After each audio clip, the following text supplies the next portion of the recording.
പൊന്നെ നിന്നെയും കുട്ടിയോളെയും എന്നും ഞാൻ കിനാവു കാണും. ഒലിപ്പുഴയിലൊന്നു നീന്തി കുളിക്കാനും കൊതിയാണ്. ഓക്കു നല്ല മാരനെ തേടും ഞാൻ നേരാണ്. വരട്ടെ പൊന്നെ വരട്ടെ മോളെ വരട്ടെ കരളെ.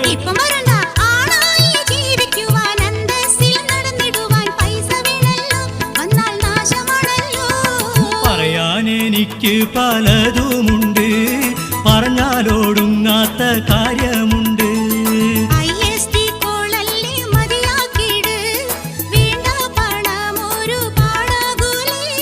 തൽക്കാലം ഫോണു ഞാൻ വെച്ചിടട്ടെ. തങ്കക്കനിക്ക് അസ്സലാമു അലൈക്കും.